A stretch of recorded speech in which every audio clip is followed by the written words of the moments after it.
Hello, स्वागत आहे तुमचं प्रिया स्वयंपाकघरमध्ये. तर चला आपण आज उपवासाची खीर बनवूयात.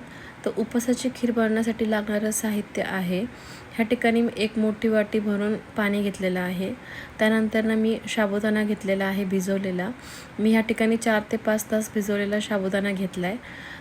तुम्ही रात्रभर देखील भिजवू शकता. 1 वाटी दूध घेतलेलं आहे आणि ह्या ठिकाणी मी ड्रायफ्रूट्स घेतलेले आहे. काजू, बदाम, पिस्ता आणि मनुके घेतलेले आहे मी या ठिकाणी. आणि साखर 2 चमचे घ्यायचे आहे आपल्याला. थोडीशी वेलची पूड घ्यायची आहे आणि 2 चमचे आपल्याला तूप घ्यायचं आहे. तर चला सुरुवात करूयात. सर्वप्रथम आपल्याला एखादं पातेलं घ्यायचं आहे. त्यामध्ये आपल्याला पाणी टाकायचं आहे आणि पाणी थोडंसं असं गरम झालं ना की त्यामध्ये आपल्याला साबुदाणा टाकायचा आहे. साबुदाणा टाकला ना की थोडंसं साबुदाणा शिजेपर्यंत आणि थोडीशी उकळी येईपर्यंत चांगला असा कंटिन्यूमध्ये आपल्याला मिक्स करत राहायचे पाण्यामध्ये.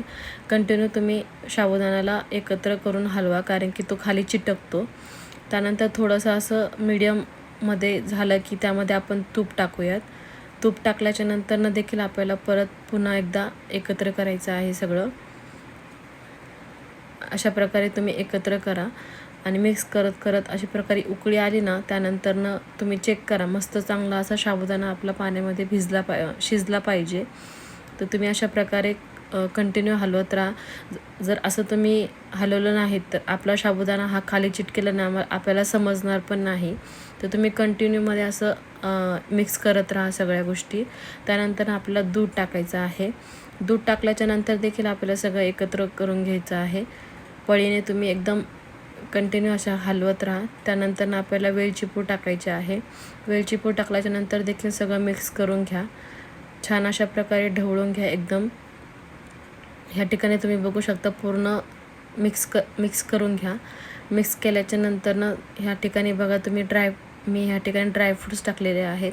ड्रायफ्रूट्स टाकल्याच्या नंतर देखील पुन्हा तुम्ही सगळ्या एकदम एकत्र करून घ्या सगळ्या गोष्टी आणि एकदम मंद आचेवर असा गॅस आपला चालू ठेवायचा आपल्याला आणि कंटिन्यूमध्ये असं हलवत राहायचं आहे.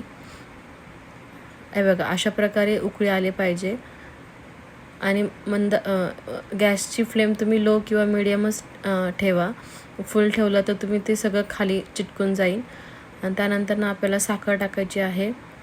साखर तुम्ही तुमच्या आवडीनुसार टाकू शकता. जर तुम्हाला जास्त गोड पाहिजे असेल तर तुम्ही साखर थोडी जास्त टाका. मी ह्या ठिकाणी 2 चमचे साखर टाकलेली आहे. त्यानंतर मी ह्या ठिकाणी केसर टाकलेले आहे. केसर ही कम्प्लिटली ऑप्शनल आहे. जर तुम्हाला हवी असेल तर तुम्ही टाकू शकता, जर नसेल तर नाही टाकलं तरी चालेल. त्यानंतर सगळं मिक्स करून घ्या छान अशा प्रकारे आणि एकदम हलवून घ्या. थोडी उकळी आली पाहिजे आपल्या याला आणि साबुदाणा आणि ड्रायफ्रूट्स हे शिजले पाहिजे आपले सगळे याच्यामध्ये. तर तुम्ही बघू शकता ह्या ठिकाणी सगळं व्यवस्थित म्हणजे साबुदाणा देखील शिजला आणि ड्रायफ्रूट्स एकदम छान झालेत. आणि हे बघा ह्या ठिकाणी ना खिरीचा कलर पण चेंज झालेला आहे. तर तुम्ही सर्व करू शकता अशा प्रकारे. तर तुम्हाला व्हिडिओ आवडला असल्यास नक्की ट्राय करा. ट्राय करून कमेंटमध्ये सांगा आणि लाईक, शेअर आणि सबस्क्राईब करायला विसरू नका. तर अशा प्रकारे तयार आहे आपली उपवासाची खीर. तुम्ही उपवास नसला तरी खाऊ शकतात, उपवास असला तरी खाऊ शकतात. खूप अशी सुंदर बनते.